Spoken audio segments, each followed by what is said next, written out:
Good evening, everybody. Thank you so much for being here tonight.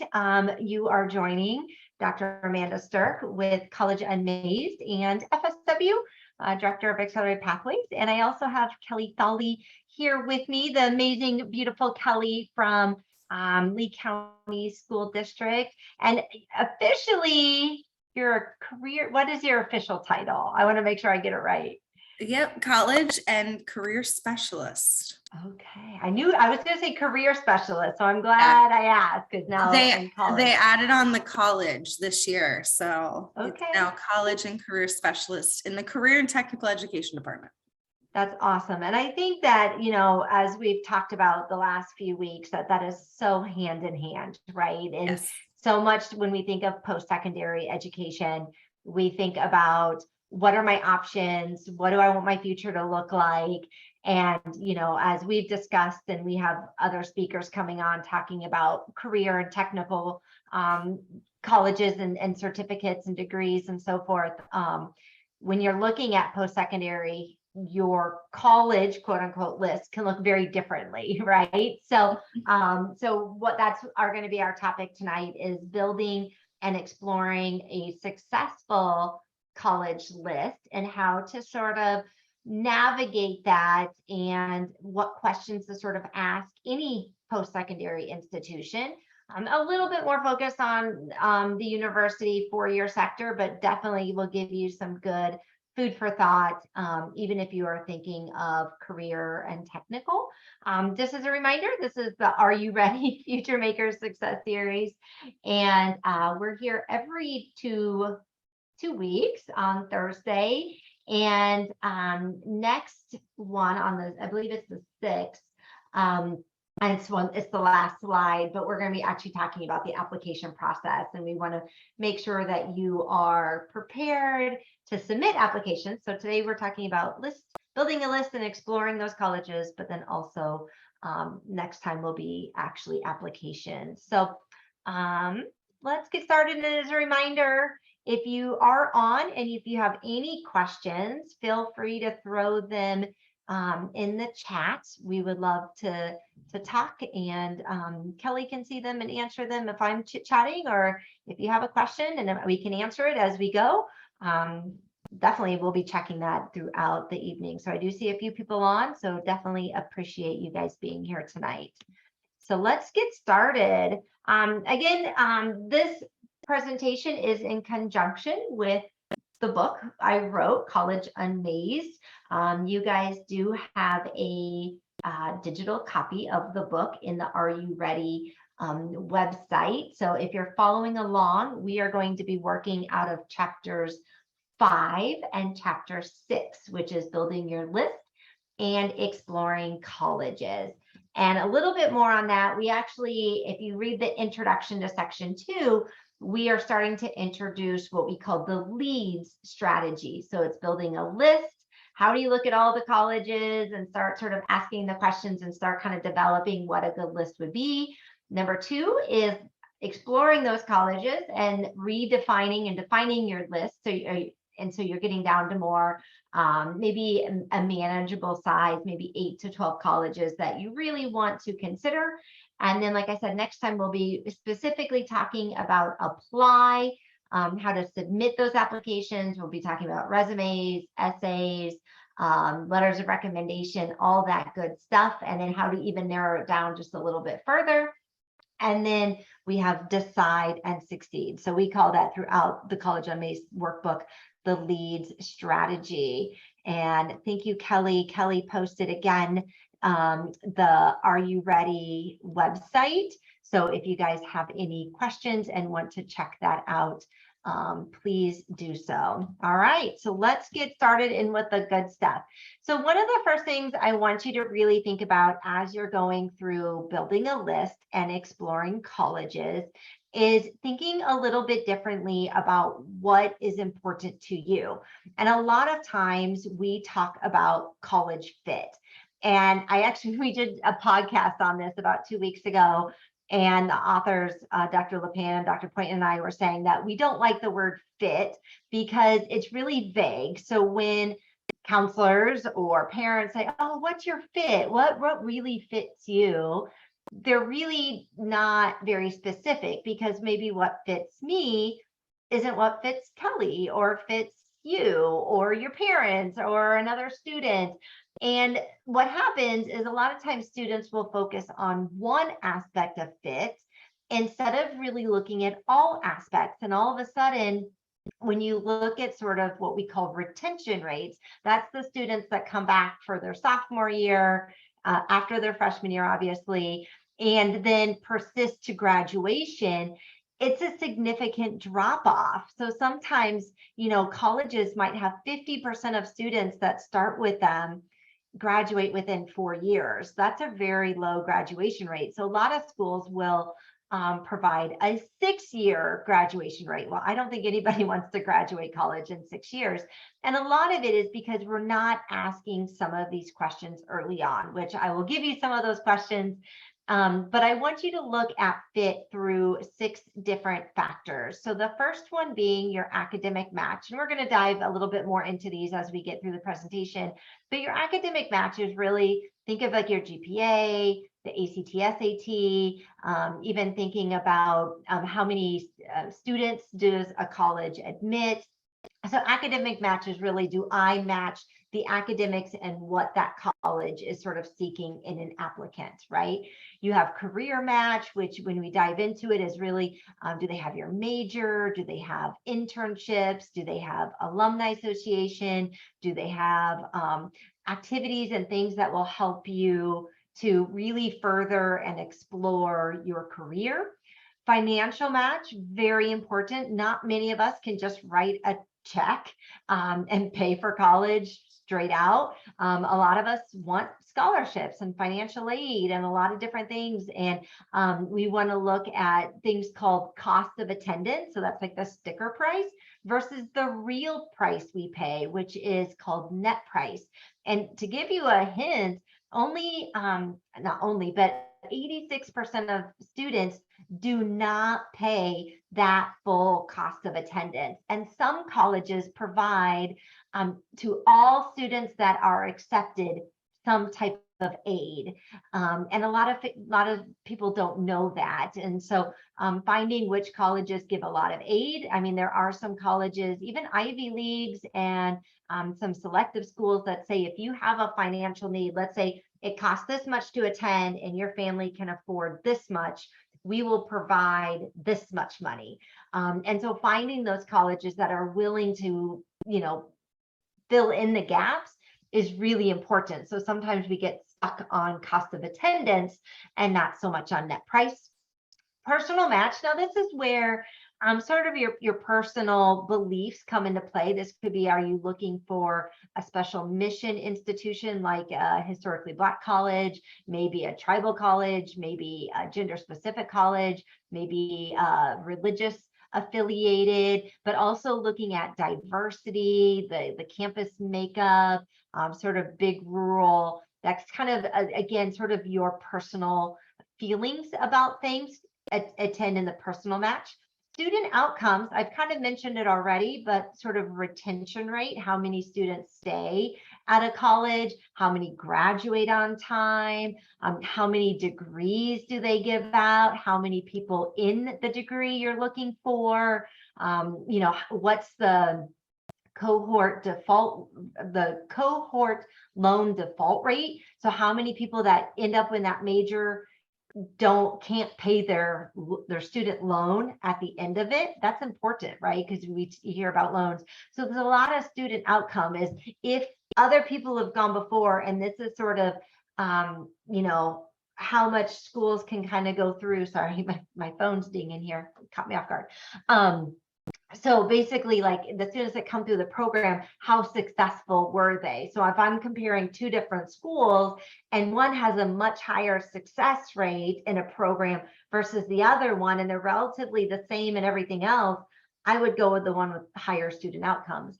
And the last one is student support. I don't think we think high enough about student support. So that is what mechanisms are on campus to support me through my academic journey. So that could be things like advising. How long does it take to see an advisor? Adaptive services, if you have a 504 or IEP or accommodations or test anxiety, you don't even have to have a 504. Maybe you just have anxiety. How would they have that? Do they have mental health counseling? 1 in 4 adults, young adults, have some type of mental health crises in their life. How are you going to access support? Even health services, do they have a medical care? My husband, when we were in college, we were college sweethearts. He broke his nose.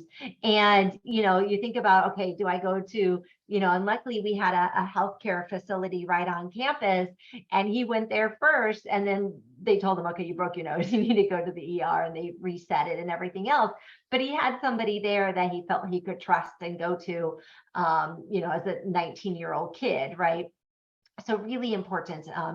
So, all those are student supports. Now, again, your circle is going to look different than somebody else's. Somebody's financial match might be a little bit bigger, might be a little bit smaller. Student support might be a little bit bigger or smaller, but I want you throughout the entire building your list and exploring colleges, looking at all 6 of these pretty much all the time. Because what happens when you start the process now and you start digging into these and you start asking these questions about the 6 keys, you're going to find some information that really surprises you. I had a student that I was working with, and great kid. I think she got to like 10 universities all over. And what came out was something in Career Match at one of the universities that guaranteed her internships. And she was going into pre-law. And this was a specific program here. And all of a sudden, all that other stuff wasn't as important because they were pretty equal. And that one thing sort of stood up to her. But at least she was paying attention to all of these aspects as she goes through. So again, if you have any questions throughout, let me know. But I do want you to keep these 6 keys of college fit through your mind at all times. And I'm going to show you some cool resources that can kind of help you with that. So definitely read through the book on those. So these are just some websites in the book that we have you go through. They're all great. They all have a lot of really great information. College Navigator is probably one of the best in the sense that it's not, it's by the Department of Education. So there's some really great data. It's just not pretty. College Board and CAPEX and Princeton, they all are pulling from the same data set, which is called IPEDS. And it's how a college will provide all this data and all this information about their acceptance rates and their admissions and their ACT, SAT scores, and they supply all this, and it's a big giant report, and it goes into basically the Department of Ed, and then it's free data, so anybody can look at it. They can all pull it. And so that's what these big companies do, is they're using that one data set and then they're pulling it to make it look pretty within their website. But the College Navigator, while it's not pretty, comes directly from that data set. So that's where, just so you know, all that information is the same. So it really doesn't matter where you're going. It's all the same, but all those are really great websites to sort of start exploring and building your list. And I'm going to show you College Navigator here in just a second. I've kind of talked about this already, but in the beginning stages, a lot of times students will jump to additional information or really start asking too many questions. So when you're first building your list, when you're using those websites, these are kind of the 3 things that you should really pay attention to. And those websites that I just shared will give you this information. Okay. So the first one in Academic Match, it'll talk about what are some learning options that you can have. Are there weekend classes available? Do you get credit for life experiences? That's going to be for a little bit more like military, not so much for high school students. What type of degrees do they offer? what is it, a 2-year college like an FSW, a Miami-Dade, a Santa Fe, or is it like a 4-year university like FGCU, UF, and so forth? And is it public or private? So that's pretty much very surface level. And then under Career Match, those websites will give you majors and programs offered. And then you're under Personal Match, those websites will give you location, where is it located? Obviously, your distance from home. So you could do like a mile radius, size of campus, small, medium, large. Does it have a sports team? Does it have a religious affiliation? Or does it even have a special mission, and I've mentioned HBCU, tribal, single sex, like all women's college, or so forth. And so I want to, while I'm here, let me see if I can hopefully bring this up. I'm going to stop share. You know how sometimes you got to stop share and reshare and all that good stuff. So I just want to make sure that you guys can see what I see. So I'm going to just do College Navigator again, because it's one of the easier ones, and hopefully you can see my screen here. So College Navigator, this is what happened? I don't want that one. Oh, this is what happens when you do things live, right? College Navigator. I don't know why. There we go. Okay. So it will look like this. Again, not super pretty, and you can do more options. So a lot of those things that I just shared with you, they have. And so let's just do Florida Gulf Coast University. So again, you can add a lot of different information into it. You can do public, you can do private, and that will bring up a list. So if you're looking more for a list that has a set of criteria, or you can go specifically to the college, and you're going to click on that, and it has all this information. Again, not super pretty, but there's some really good information in here. So general information, how many faculty do they have? It talks about dual credit, your AP, all the learning opportunities that they have. They also talk about net price. They also talk about their enrollment, admissions, retention, graduation rates. So tons of really good information here that you definitely want to dive into. Outcome measures, again, these are sort of looking at success rates and so forth. And once you start diving into them and seeing them, you can really start comparing kind of apples to apples a little bit. And I'm going to give you guys a tool that does this for you, and it's like a big comparison chart. So we will get there, but that is College Navigator. Now, one of the things I'm going to say is a lot of students in the list phase, they stop here, right? They look at this, they build a list in College Board, or they build a list in College Navigator, and they're like, okay, I got a list, but they don't pay attention to the rest of the stuff that I'm going to tell you, which I need you, again, this is just surface level. I need you to dig a little bit deeper if you're really going to find the best college for you and best post-secondary institutions. So again, all the same information from those websites, but that is what that is. So I'm going to stop share and then reshare my lovely PowerPoint here. Let's see, where did I put it? Now I got to find it. Let me minimize here really second. Stop. No. That happens, right? Let me go back to my sharing from current slide. Oh my goodness, this is always so much work. And I wish they gave you the opportunity to, there we go. Sorry guys, I'm working on this here. Struggling a little bit. Okay, I'm multitasking. So one of the things, like I said, I want you to start sort of exploring a little bit more about different programs that might fit you. So some of the programs that I think are really important to sort of pay attention to, and I'm just going to do a screen share here from current slide. There we go. Is the 2+2 program. So that is like if you started like an FSW, and then you basically have maybe a guaranteed admissions one to a state university. And usually our 2+2 partners, colleges, state colleges, have typically partnered with a specific state university that maybe provides extra advising opportunities, extra degree pathways, maybe some additional scholarships. Like for example, Santa Fe Community College has a program for engineering that if you do their Santa Fe program first, you can go in to have automatic admissions into the UF engineering program. And what UF does says, oh, we really like you, but we only have so many seats in engineering. If you go, they'll tell you you'll have a spot, but you got to go to Santa Fe first. So sometimes choosing it yourself gives you a little bit more, you have control over that, right? So that's what a 2+2 program is. Awesome. I mean, obviously I love our state colleges because we're half the price of a state university, and all of your credits basically have to transfer. So super smart for a lot of students. Other ones are 4+1 or 3-2 programs, which basically combines a bachelor's degree with a master's degree. Like USF, for example, has one of those in architecture, which is really awesome, right? And so, it could be an MBA, it could be an education.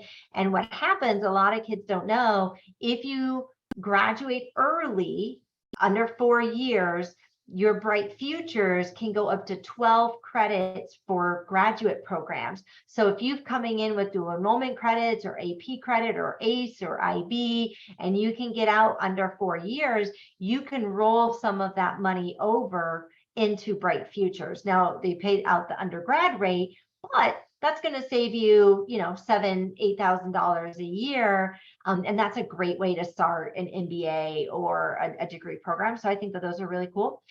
Colleges That Change Lives is a really great national program that 40 colleges are part of.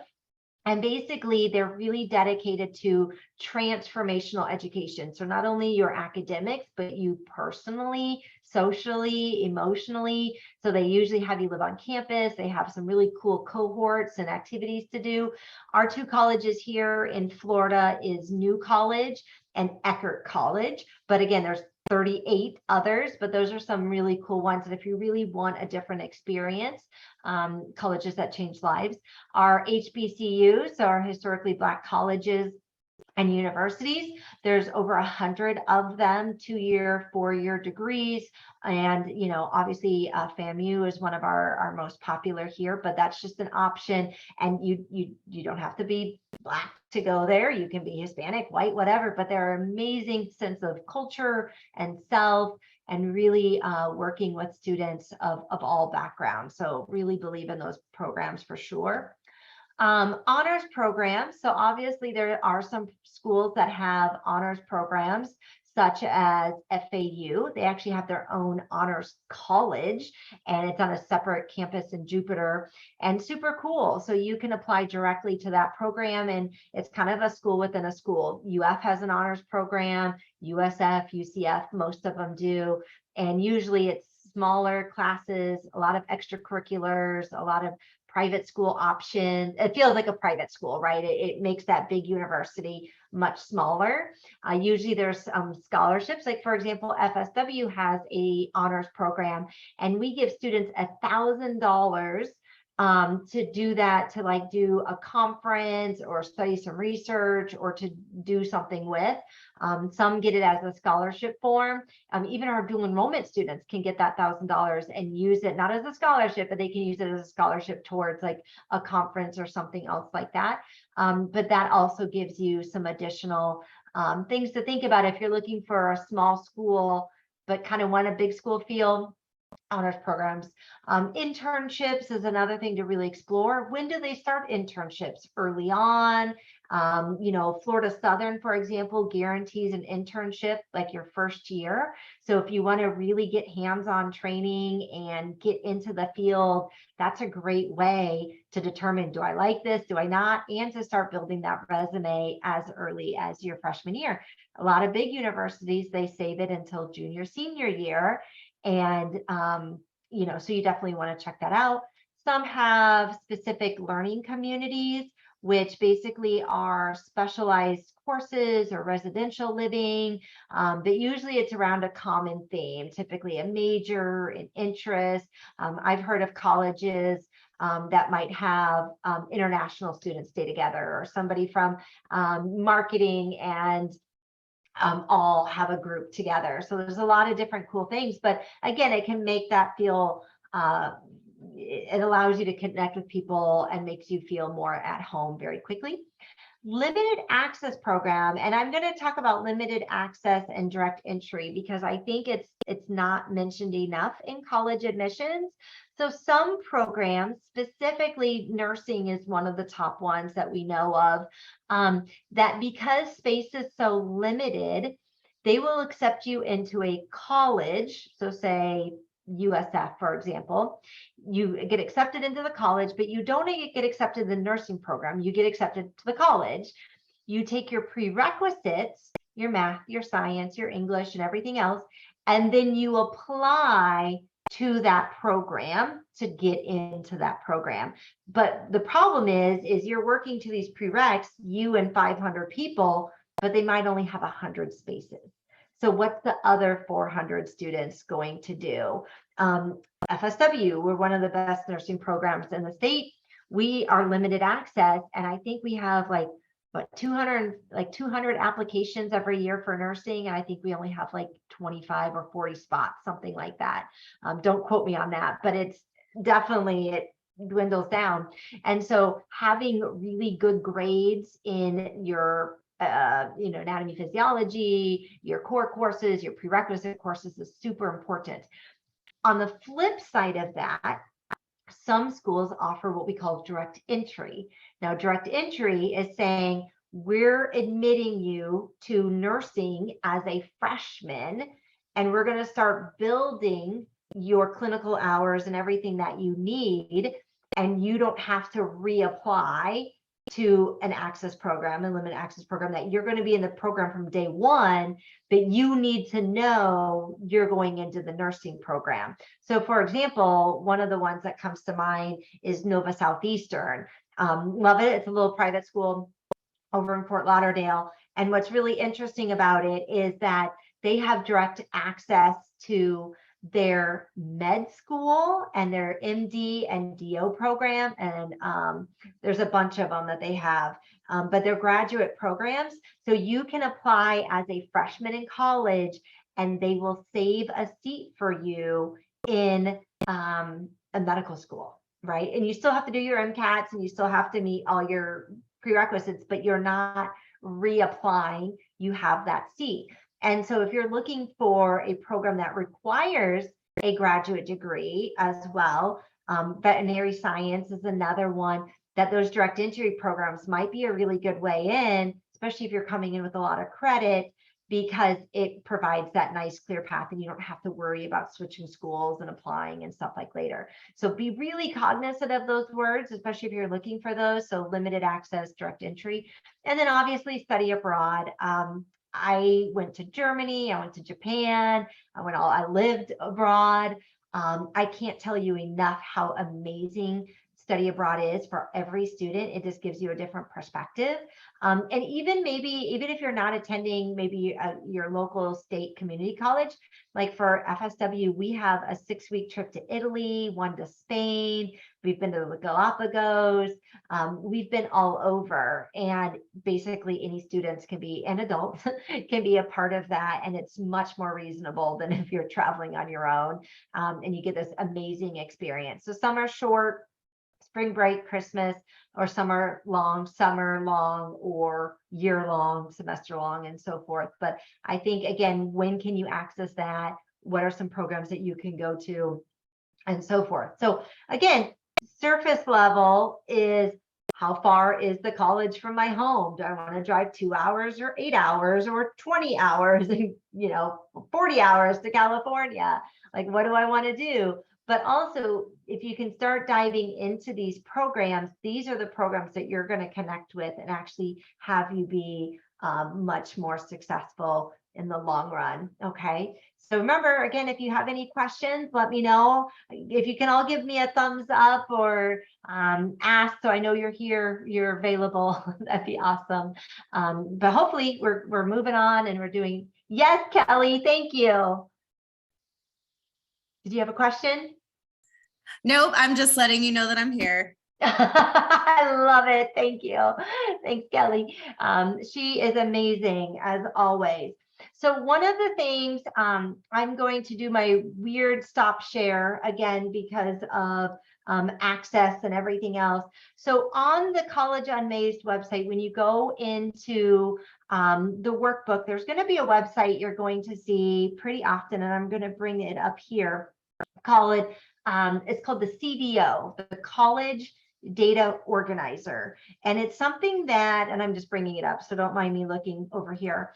It's something that we created as authors to say, how can we provide some of this data and some of this information to our students and the people that are doing the book. So it's in one nice spot, and this is what you're doing. So I'm going to reshare now because I found it. So the CDO, it's under collegeunmazed.com/downloads, and it's an Excel document or it's Google Sheets. This is free to anybody. So even if you're a school and you would like to use it, highly suggest that you do. Okay. So when you click on CDO, so really cool, we have divided up the data by the 6 keys of college fit. So you see the academic match here on your left, student outcomes, financial match, career match, student support. Now, there are some things that are hard to pull data from. And so there are places that you're going to have to explore that. You're going to have to sort of rate the school based on some of these things, because it's hard to rate something about, for example, overall fit. Where's another one down here? Diversity of enrolled students, recreation, living arrangements. Like, you can't quantify that, right? So there are some things that in the book we say, hey, go check this out, and then come back and do a rating. And then once you do the rating scale, you can do some comparison stuff. So let's throw in, if I go in, I can do up to 12 colleges. So I'm going to type in Florida Gulf Coast University right in here. And you see it pops up yellow, green, cool. Okay. I'm going to try, let's do the University of Florida. And I'm going to do Florida Southwestern. I'm a little biased, but let's do it. There's a reason. And we'll do one more. Let's do University of South Florida. Now you can, if you don't spell it right and you're not a great speller, you can do the scroll down button here, and you can find it, but you got to scroll, which is on Google, it's a little bit easier. Okay, so the one nice thing here is there is a toggle up here that says yes or no, and you can turn the color on and off. But what the color is showing you is a comparison. And we have, as we've looked at data, said, what's the best data for the student, right? As a student perspective, what is good? And what should you say that's a good number? So we put that in green. So sometimes a higher number needs to be green, and sometimes a lower number needs to be green. It just, again, benefits you as a student. Yellow is cautionary, like not so great. There's something that doesn't benefit you as the student. And white is middle ground, right? Now, you will see some colleges like FSW here is missing some data. Well, the reason that we're missing some data is because, for example, we're an open access institution, and so we don't need to report out what our average ACT, SAT scores of admits are, right? Because we're open access. We don't require ACT, SAT scores. So some of the information is missing, and sometimes colleges just don't submit it, right? So that's why sometimes you have to look at a grain of salt and be like, why does FSW not have anything in the academic match? Doesn't mean it's not your academic match. It just means that that data point isn't important to us because we're open access. But if you look here, UF comes up as yellow. Well, what we're showing you here is they only have a 31% admit rate. And out of the students that are admitted, 42% of them enroll in the college, which is the highest of the group. But you see their scores to be admitted are the highest of the group, right? And you can see here, FGCU's is green. So they have lower scores of admissions than both USF and UF. And you can look at other things. So one, I talked about retention rate, how many students come back after their sophomore year. And so you see UF has one of the highest, that's pretty high, 97%. So does USF, right? FGCU, but they admit more students. So maybe that's why, so that's something to ask and something to consider. We look at the graduation rates. UF, so even though they're the harder ones to get into, they're getting a more selective group. So you would sort of assume that kids might be more on track and maybe graduate a little bit sooner. But again, you can look at sort of these graduation rates. Again, the higher the number, the better. You can also look at, there's other student outcomes. Again, some of this you have to explore on your own. And then here, tuition rates, you can see across the board. Look at that green, $3,400 for tuition for FSW for a year. And you can see the state universities are pretty well equal across the board, a little over $6,000. Tuition and fees, you can see that here. And then you could see, and that's for out-of-state students, and then room and board, what that looks like. But like I said, another thing that's really important here is this average amount of institutional aid. So look at this, FSW is $3,400, but their average aid is $3,200. So you're saying on average, students are really coming out with like $200 paying on average, right? You can also see FGCU is really pretty relatively cheap as well. They have some of the less aid, but you can also see net price. So net price, this comes from room and board and tuition. So even though FGCU has 25,000 sort of all told, with all the aid and scholarships, you can see sort of the average numbers of what. So this is a really important number. If I were to go there, what's the average people pay? So a lot of times we look at sort of the highest number, but looking at that sort of net price is really important. And then you can see some information down here. If you click on charts, if you added in more colleges, you'll see more comparison as kind of a whole to kind of show you some things to sort of pay attention to. One of the things that we're not going to necessarily get into tonight, but I do want to show you on this charts page, if you type in your ACT or SAT scores, let's say I have a 1120 and a 24 ACT, it draws a line. Isn't this cool?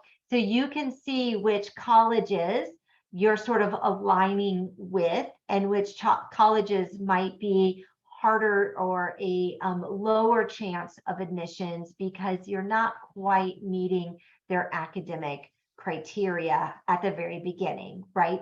So that's a really cool thing that I would highly suggest that you do. So the CDO can be a fun little thing to look at. It provides you some data and information. And like I said, you can go back as you start exploring colleges and start filling in some of these ratings based on a 1 to 5, 1 being low, 5 being awesome. And if you click in, let's just put in 1, 2, 3, right there, 4. Let's just put in like that. When you go to your charts, I forget where it's located, right here, you can start seeing where that overall fit starts coming in, and you can start doing some comparisons right there. Okay, pretty cool. I think it's fun. It's free on the downloads page. All right, let's get back to our oh my goodness, too many clicks of a button. Let me escape that. Sorry, guys.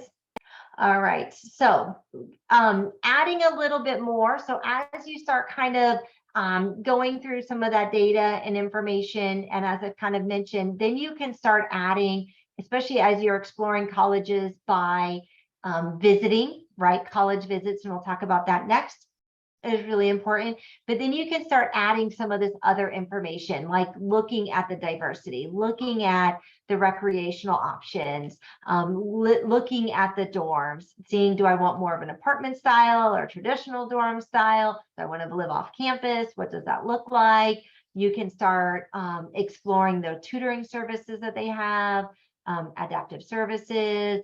So all these things you can start looking at on the website, talking to admission representatives. I don't know, hopefully some of you on Monday came to the college fair at Lee County School District had. It was amazing, and there were people everywhere. And it was great just to hear the conversations and the questions that were being asked of the admissions people, and good stuff. And so when you go in, some of this data, like, well, what ACT score do I need to get in? You can find that anywhere. But let's talk about diversity. Like, if you're going to talk to an admission rep, say, what's the culture of your college? Like, what do you guys believe in? Like, what's your mission? Is it research? Is it study abroad? Is it globalization? Like, what's your, what is it? Those are the questions that admission representatives are going to remember you by. And that's where you should sort of focus in on some of those easy, loftier questions to really dive in deeper and say, I have a learning disability and I really need some help with academic services. What's available? Because you need to find a college that fits you, and not asking those questions and not going through that process is going to make you a statistic that you're not completing a post-secondary education. So it doesn't matter where you start, it matters where you finish, right? And that finish piece is the biggest, because as we talk about student debt, the issue is students pick the wrong college. They don't build a good list. They don't go and do all this and explore. And so they're picking it based on, where's my friend going? Or, great, I got into the school, but it's 8 hours away, but I'm really a homebody and I really like being close to my family. But yet it's a more selective school, so I should want to go there. So what happens is we're trying to remove this idea that can I get in is the only criteria to should I go to that college. Those are very two different ideas. And that's what the 6 keys of college fit is. It allows you to be in the driver's seat, for you to ask the right questions, and for you to determine, does that college work for me? Not, can I get in? Okay, so hopefully you can tell I'm a little passionate about that. I just think when we use the words, I just did a podcast on this on Tuesday, called Why We Need to Stop Talking About Reach, Match, Safety, because it's only just a piece of, can I get in? That's what reach, match, safety. Can I get into this college? No. Your post-secondary journey is so much more than that. And that's what exploring colleges really needs to do. So things to consider, I've already mentioned it. Prestige, right? Yes, selectivity can be important, but when they've done their research and they've looked at it, there are CEOs and presidents and people from all over different types of four-year universities, public, private, small, big. It doesn't matter. It matters where you're going to be successful and where you're going to complete. That's the important thing. So just because it's a name game, and I was talking to a student the other day and they go, well, I'm applying to Florida Poly, which is where I want to go, but I just want to put my name in the hat for MIT. I really don't want to go there. I just want to deny MIT. So I'm like, you have no consideration to go there. Then don't put an application in, because you're just driving up their numbers and like, look at me, I have a 5% acceptance rate. It's because more and more students are applying. That doesn't mean anything. It's just that people think it's a big deal and they tout this impossible number, but then all these kids really don't want to go there. So prestige, well, sometimes it matters. In the grand scheme of things, it really doesn't if you're not happy and you're not successful. Also, so when I was at the college fair, this girl came over and she literally had a stack of brochures like this.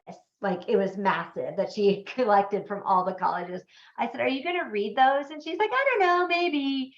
And I said, all the money that's spent on marketing, the right picture angle, the right dorm that's newly built, but guess what? Freshmen don't live there. Seniors live there, but I'm going to show that on my brochure and my marketing stuff. So be cognizant of where they're taking you on a tour. Look in a little deeper, look behind the curtain a little bit and pay attention. I had a student the other day who was like, yeah, I don't want to go to one of the universities because they're like, it's just dirty. Like, I don't like the city at all. And no, and she's like, I don't know why my friends want to go there. But when you look at the brochures, it's beautiful and it's all about camera angles. So don't let it trick you. Look at the statistics. Are students being successful, and are you going to be successful? And then the cost. I've already mentioned this, but definitely know the price, the difference between net price and that cost of attendance, because like I said, a lot of colleges give a lot of aid and you don't pay attention to that. So you definitely should. Talked a little bit about this. I've already talked about open access. That's all the state community colleges. Great way to start. A transfer program 2+2. They don't even really look at your ACT, SAT scores when you go to transfer. So good. Competitive is just where more schools are, denying some students, but they accept about 75%. And then you get more to the selective schools where they only accept 35 to 60%, or the highly selective, which is only 3% of the college students go there. So let's talk about the 97, right? We're talking about such a tiny little spot, and we talk all about those, but we don't talk about these other amazing 4,000 colleges out there. So that's my 2 cents. So something to sort of pay attention to, and we're going to talk a little bit more about this next week, is something called non-academic and academic factors. So one of the things that we look a lot about, again, why we move past reach, match, safety, is they look at more than just your GPA and your ACT. They also look at different things called your non-academic factors. So could be a talent, an ability, an interview, your character, extracurricular, volunteer, work experience, level of applicant interest. We'll talk about that next week or next 2 weeks, about showing demonstrated interest and what that means and how you can do that during the application process. They also look at, are you first generation, alumni, what state are you from, religious affiliation, if it's a private religious school, and then racial, ethnic status is also something that they consider. Let's see, I still got 12 minutes. Okay, so let me show you. So this is something called the Common Data Set. So when you go on the CDO, that Excel sheet that I showed you, one of the tabs at the bottom says CDS, Common Data Set. And the Common Data Set is a set of information that a college will submit on their college website that says how important in a college applicant decision for me to choose you as a college are the different factors that I just mentioned important to us. So this, I think this is FGCUs, if I'm not mistaken.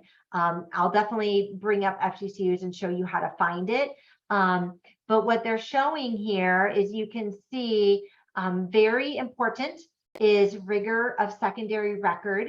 You also have class rank is important, academic GPA, standardized test scores. And for this particular school, applicant essay and letters of recommendation are not really considered and not required. Same with all these other aspects over here. These are the non-academic factors: extracurriculars, talent, ability, volunteer work, and level of applicant interest. So if you can, as you're exploring colleges, look at their college data set, and you can start kind of putting a comparison together. You're going to see it. So let me do my weird stop share screen. I wish it didn't do that, but I'm afraid you won't be able to see my screen if I don't do that. So let me do this real quick. All right, so I'm sharing here. So let's do, for sake of argument, let's do Florida Gulf Coast University. So type in the university, go to their website. Now, colleges do not have to be a part of this program. They don't have to submit this, but I know all the SUS system do have it. I've looked it up before. So I'm going to type in Common Data Set into their search function. and I'm going to search for the newest ones. Now, if you can go to data and reports, some have reported 2021 or 2022. So it looks like here at FGCU, they have the most recent is 2020, 2021.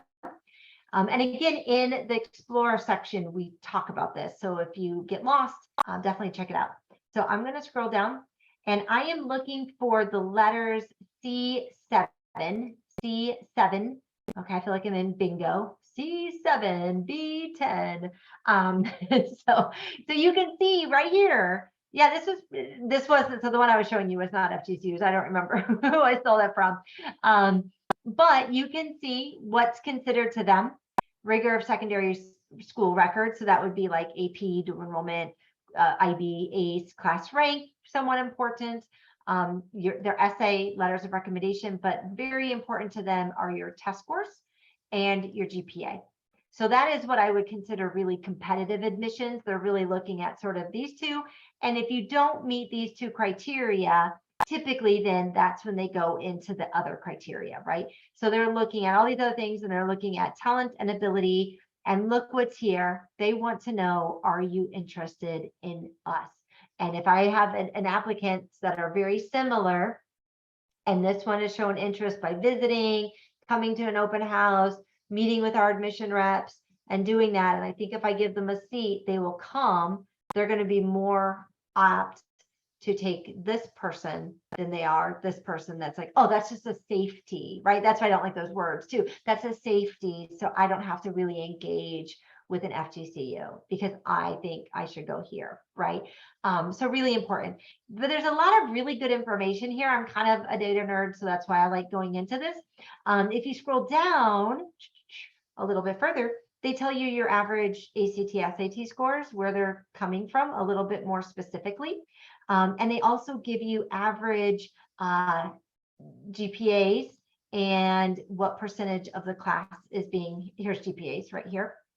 Okay, and I believe most of this is definitely looking at, some of these are like recalculated GPA and so forth, but you want to look, and there's tons of stuff. There's enrollment numbers, boys versus girls, how many applied, how many were admitted. Look at all the women, so almost 10,000 women to about 6,000 men. And so they have definitely a higher admission rate, is pretty high. So those are things to look at. So I'll just do one more just to show you. So let's do the University of Florida just for fun. So UF, just to show you that, again, I'm winging it, but I'm just showing you that anybody can do this. And here it pops right up.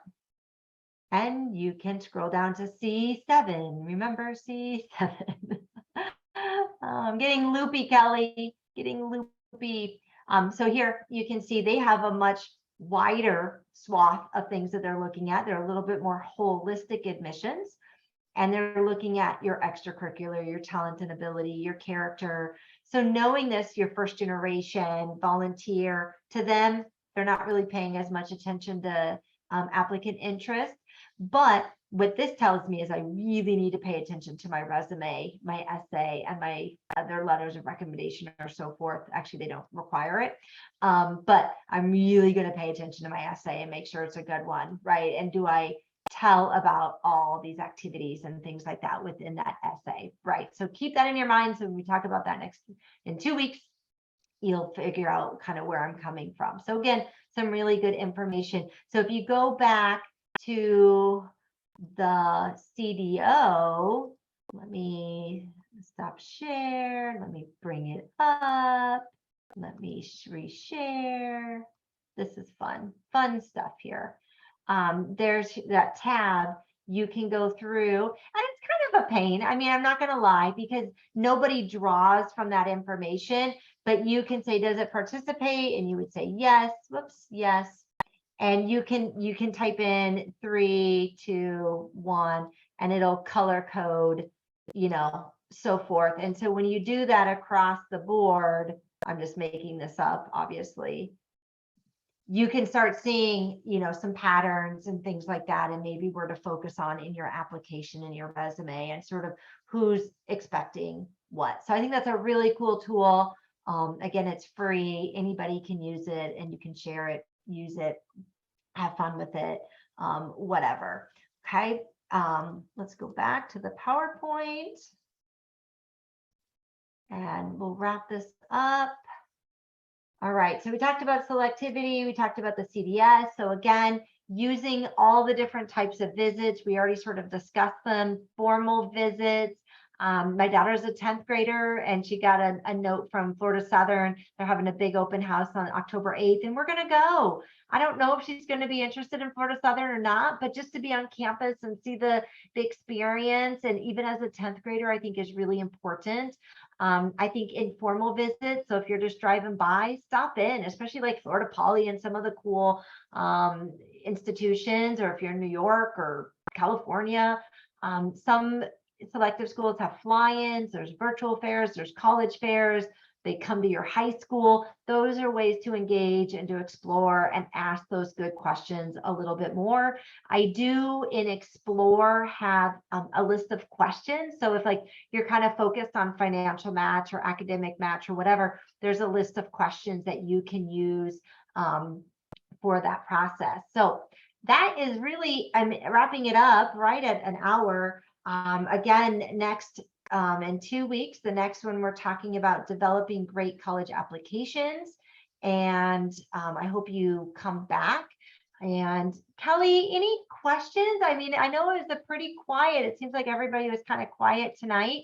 But do you have any questions or comments or anything that you want me to touch on? No, I think that was great. That was so much information in an hour, and I kept an eye on the chat and the Q&A, and there was nothing. So you must have done a great job covering everything.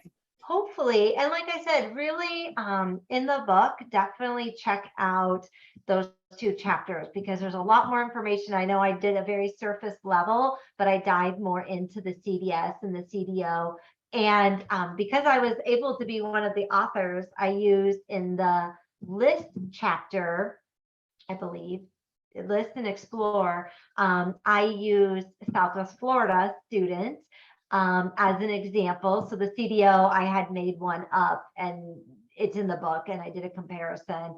And then we talked about it, what are some numbers he should, pay attention to, and so forth. So definitely check that out. Ooh, do I have a question? Yeah, they asked what your book is called. It's called College Unmazed. Again, if you're on that Are You Ready website under futuremakerscoalition.com/Are You Ready, you have a free digital version of the book. But if you want a printed version, which you can actually do the workbook pages on, you'd have to go to my website and purchase that. But you can definitely look at the digital and journal and make your own. So thank you. Yes, College Unmazed. It's a great book. I mean, there's really no other tools out there that's really sort of that step-by-step guide. So I do hope that you check it out, whichever version that may be. So thank you for that question. Anybody else? Any last questions for the good of the order? No? All right. Well, Miss Kelly, thank you as always for hanging out and supporting. And we'll see you in 2 weeks, October 6th, right back here.